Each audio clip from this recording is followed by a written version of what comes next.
Hello everyone, welcome back to my channel. My name is Ladeo Labi and today I'm going to be doing something very different. I don't think I've done this before. And yeah, let me just quickly summarize what the video is about. You can already tell by the title, Divine Heartbreak. So today I'm going to be having an amazing person on the channel today to share with me her testimony. And it's such a privilege that one way or the other, I witnessed, the evolution of the testimony from a very broken heart, from a very dysfunctional relationship, actually, to a broken heart, to a hurting lady, to somebody who was going through healing, and now somebody who we're only just counting down to her wedding day. Such a great privilege. It's nighttime now, so just in a few hours will be exactly 7 days countdown to her big day. This person is none other than Pastor Ibukun of Light Life Church, where I am privileged to pastor alongside my husband as well. So without any further ado, I'm going to be asking her the questions, but she's going to give you guys all the juice. I will just interject and say, the times that I remember. And the reason why this testimony is very important and why I thought we must capture it, so that it can encourage others. She's the reason behind this book, Handling Heartbreaks and Breakups. This book was, I co-authored this book with PJ, that's my husband, and it was because of the experience we had, dealing with Ibukun's story. So, without any further ado, ladies and gentlemen, let's give a warm welcome to Pastor IBK.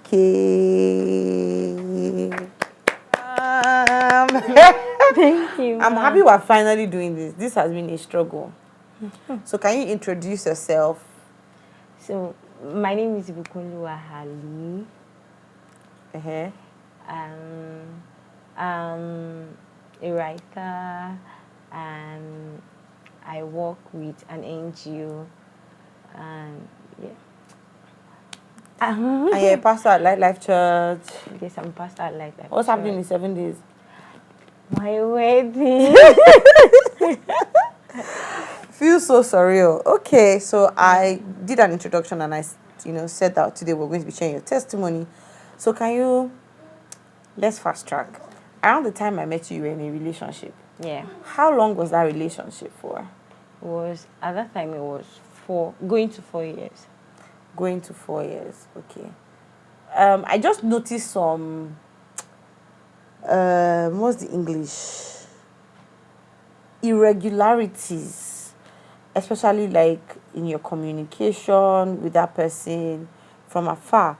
So can you tell me some things that were happening? Because you're the one that knows how that relationship was at the time. But were you guys already hitting a brick wall or were things good? I think things were good, but there were things that we were not agreeing on. And because I'm that kind of person that always shares someone, what that eats me, and there are some things that doesn't really sit well with the person. I'll be like, I don't believe in this. Don't you think there's something missing here? And don't you think you're idolizing your pastor? Just a few times. And that time you had not even really, So they were not even, they were just random conversation. They were not that deep because we were really fine. And so I wasn't even paying attention to them. They were just normal fight. I would just always So it seems resolve. to me like, because when you joined, I met IBK because she was recommended by a very, very dear friend, Sheun Lakute, who has been on the channel before, for a job, right? At the time, PJ and I had started Julia Global, and she was recommended, she was recommended for a job. And so when she came for that job interview, one of the requirements was that, she would also do some things relating to church. And it would require her to come to church. And I remember that time IBK said, she's very worded. So it has to be a place where the word is. So she came and tested.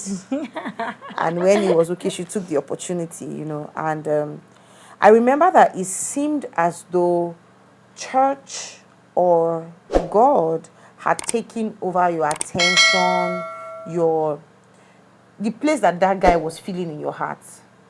So you started, because the Bible says that as we behold him, we are transformed to the image of Christ. And the image of Christ is really the image that we are created in. Yeah. So the more we have a relationship with the Word of God, the more we get to know ourselves. So I feel like what was happening was you were really getting to know yourself for who you truly are, and that was a problem. Yeah, I agree, because there were a lot of things that I was discovering about myself, and it wasn't really sitting well with him, and we just kind of don't agree on some things, not so many things. But I feel that was normal, and every relationship had to go through that season. So I thought it was something that we would deal with and we would get over. I remember there was one time that I was asking how far, like I was asking what's up with you guys, and you had said something like, you have even stopped calling him, that if he calls you pick up, but still thinking in this line that, okay, this is probably just another fight or just another thing. Until he dropped the bombshell on you and told you... God separated us. He told you God separated you guys? Yeah. And that was when it now dawned on you that this was actually... First of all, let's rewind a little bit. Did you ever think that you guys would not end up together? No, not for once. Wow. Wow. The reason why you can talk about this now is because, of course, you are healed. And, of course, I would like you to also share that part of the journey. But just retracing back to the whole when it broke. That point, me, I knew. Because I was seeing the relationship was very unhealthy. I was seeing too many things that were irregularities. You guys had very, very big differences in your belief systems and your value systems. And I think that at some point there was a talk about relocating or not relocating. Yeah. I want to japa, I don't want to japa. True. I think it was even a new year. Yeah, it was a new year. And it was like he had made his New Year resolution that he was going to leave the country. Yeah. While you guys had a conversation that this is not what we are doing, you know. So when it finally happened and you came to me, and at that point, we are smiling now, but it was not a smiling. It was not a smiling. I'll find pictures of her. I'll find pictures of her and attach to the video. It wasn't a pleasant time, and it was such a dark time. But I want you to share a little bit about that. In fact, you came to me saying that, can I pray to God that change his mind? God should change his mind and this relationship should come back. Relationship that I've been patiently waiting for God to give you light, to give you wisdom. So how was that experience, the breakup? It was a lot of things. It was, I didn't believe that I would survive it, because I felt that God was wicked, and there were a lot of things that happened, and I'm like, God, why are you leaving me? Why do you want me to go through all of these things? Did I do anything wrong? I think you kept saying, did I do something? Because I felt that I maybe had done something very bad, and this is it, because that was the narrative. Almost everybody was pushing that I did something very bad, and this is how God wants to deal with me. Okay, I think there was a message about vengeance. Yes, there was a time I asked Pastor that I can't really remember the question, but the context was that does God get angry on people? Does he love some people and he hates some people? Because there were a lot of narrative that people were pushing at that time, and I was accepting it, and I just wanted the relationship to come back, and I did all I could. It was a dark moment. Like I can't even remember how I felt, but I knew that it was really bad, and I felt that God was wicked. I felt that we could have settled this thing, and he could have stepped in. I spoke to a lot of people. I remember going to a lot of people every day. As I wake up, I'm always talking to one person or the other that could help me convincing, and I thank God that the guy did not even wanted all those things. I wasn't thanking God at that time, but now I'm grateful to God that At some point, you were suicidal. yes, because this was somebody I had been with for almost 4 years, and we had planned a lot of things. I know his parents, I know his people. He knows my people. My friends are his friends. His friends are my friends, and I felt that we have it all planned. We had received different confirmation from different pastors, and I felt that he's not going to be That's the so person. important. Like, and that's why pastors must be careful. This confirmation thing, because at the end of the day, it's left to the people. And that's why in Life Church, once you come and say, Pastor, we don't even do that. You bring two names. Pastor, I want you to pray between Abigail and Ariella. Who is the person? That's God. God does not gamble with people's lives and destinies. So it's a personal, and if your pastor is praying for you about your life partner, something is wrong somewhere. That means you're not spiritually mature enough to make that decision for yourself. Is your pastor the one that is going to marry the person? And so it's your prerogative, is your decision to make.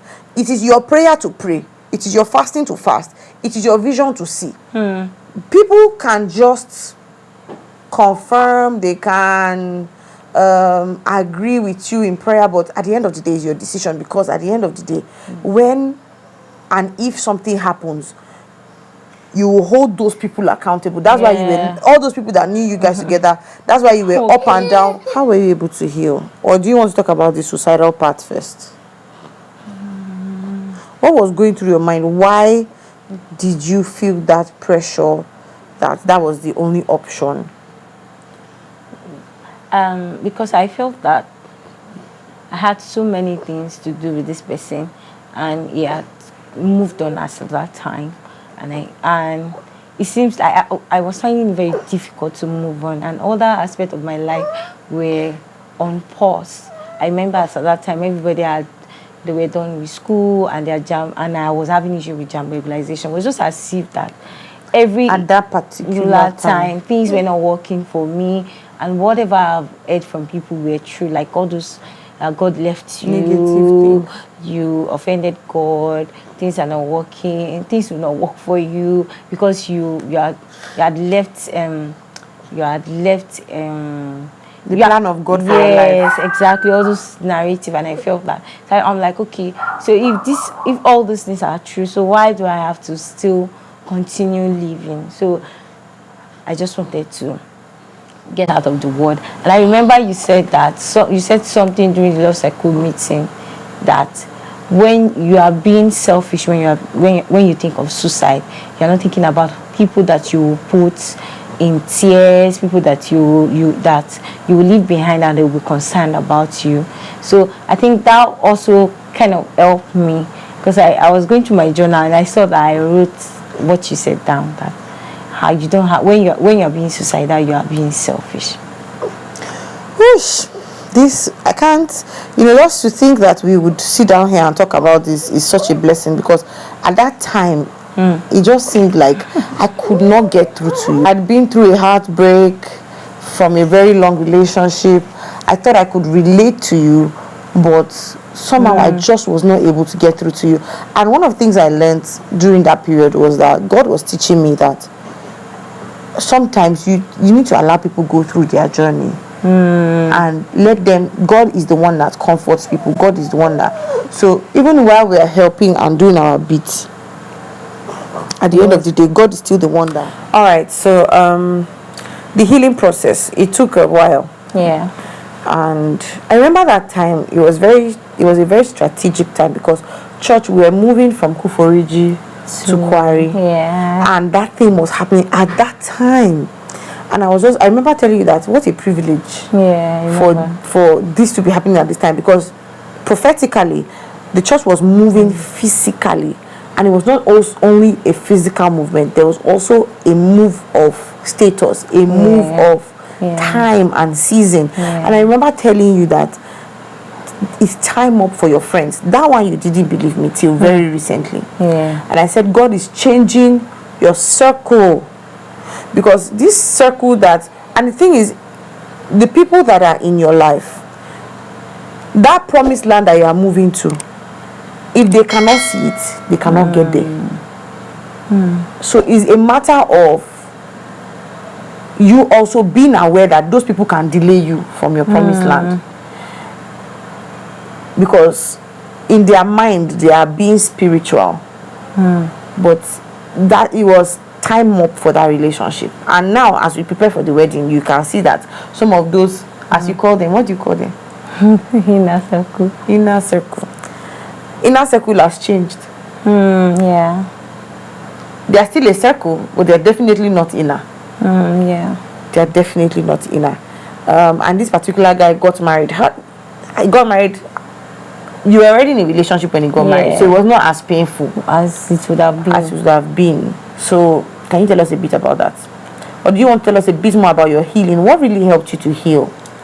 I think it was more of the word that I was exposed to, and when I was finding it difficult to move on, I just knew that something was off, and I needed to figure out what was off, and I just had to go back to God, go back to the word, and I saw the need to rediscover myself, because I have built my world around this person.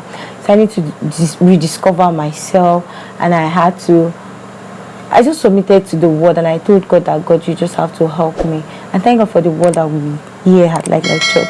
This word what helped me through my healing process. And there was a particular message that Pastor preached sometimes. He said the best of God is not in yesterday. So I just knew that I need to move on, and that whatever happened in my past, they were just samples of what I would enjoy much more in my future. So I just had to let go. Absolutely. Okay. How did you feel on his wedding day? I felt, at first, my friends were keeping it from me. They didn't want me to feel bad about it. So that day, that particular day, I was engrossed with what we were doing in church, but I still had time to check status and see things that were going on. I remember my sister was telling me that I don't want you to come online so that you won't feel bad though. But I kind of feel somehow, but then I was grateful and I was happy for him, because I believe that whoever he is with, that's the person God has ordained for him. And if we had forced things, we would have regretted it on the long run. So I thank God for who I am with and I'm getting married to. And I knew that God actually planned the whole breakup thing, and I believe that he's happy, and the same goes for me too.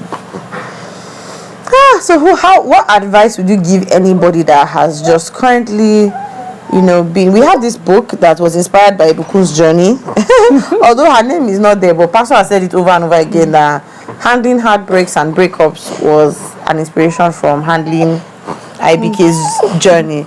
So, of course, you should get the book and read. We'll put the link in the description. But what other advice would you give anyone going through a heartbreak right now? Okay, the first thing I'm going to say is also in the book, and that's that heartbreak are most times blessings in disguise.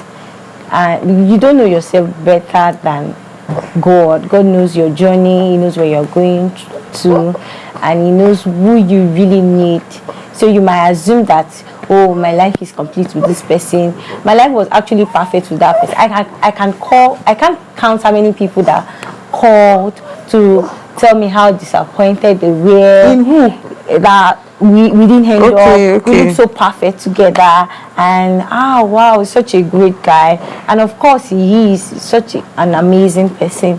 But then there were more to what we think, that there were more to what we were seeing. And so I'm just going to tell you that no matter how perfect that person looks, if the relationship ended, God wants it to end, and it's actually a blessing. You might not see it now.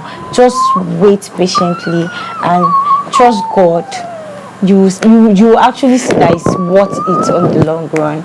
And secondly, belong to a local church. I think for me, that was one thing that helped me.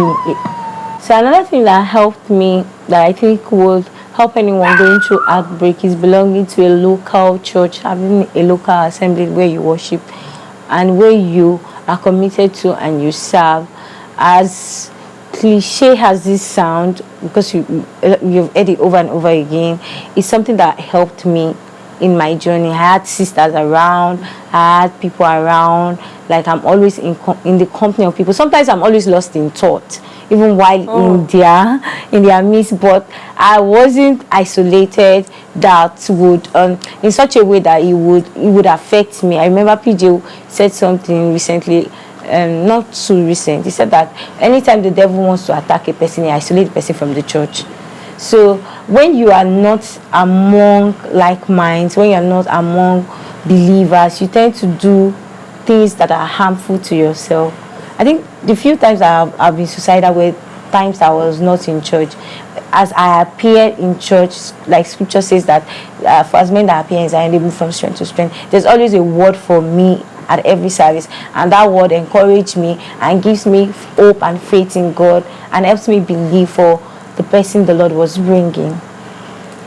Yes, I think those two, if you can, and then discover yourself. Even as you appear in church, then you just know that there's more to your life. I knew that this is not who I am because I had come to the end of myself. I just wanted to find myself again, and I listened to your wife in waiting where you talk about purpose, and then when I just went to God and I'm like, God, please, you just have to help me this time. And I remember, God, I was in the bedroom on the 3rd of June, and I was telling God not to give up on me because what year? 2021. And I was in the bedroom that day. I was praying to God that please don't give up on me. Please. And I heard that song, don't give up on God, because He won't give up on you. And that was like God telling me that He doesn't give up on people. I should be the one not to give up on Him. And at that point was when I just knew that I have to hold God dearly. And that was it. Wow. Very inspiring. Hold God dearly, right? Yes, ma'am. And that's it. We've come to the end of this video, and while this is very inspiring, there's so much more that you're going to learn and hear directly from the horse's mouth. But this is not a horse. Pastor IBK's mouth herself. She's going to talk about how she met her king man, who you have the privilege of meeting, and all of that. So we're doing this to also announce her YouTube channel. The link will be in the description below. You would see a lot of exciting content on there as well about her journey, and I really hope that it inspires you. It's been a journey, but it's been a journey that God has been involved in. God of your journey. And so we just thank God for this really beautiful opportunity. I look forward to so much, because I feel like even with self-discovery, you're just scratching the surface. You don't see it yet, I tell you that. But you will see it. It's raising you to be a very strong, very, very strong and mighty battle axe in His kingdom in this end time. And that's why I'm excited about your channel. I'm excited about when that cloud of shyness will disappear, and you will tell us all the things you need to tell us about different trending issues. And I'm just excited. I'm excited. So I'm subscribed. You should subscribe too. Thank you, Ma. Thank you all so much for watching. And I've been vlogging here and there as we prepare for the wedding. And as much as possible. It's the first wedding in Life Church, by the way. Yes, ma'am. It's our first wedding. And they also met in Life Church. So you hear all the details later. But it's such a privilege. And I thank God that I'm able to, have this session with IBK. Thank you so much for coming on the channel. Thank you, Ma. That's all we have today. If you like testimonies like this, let me know, because so many testimonies are brewing.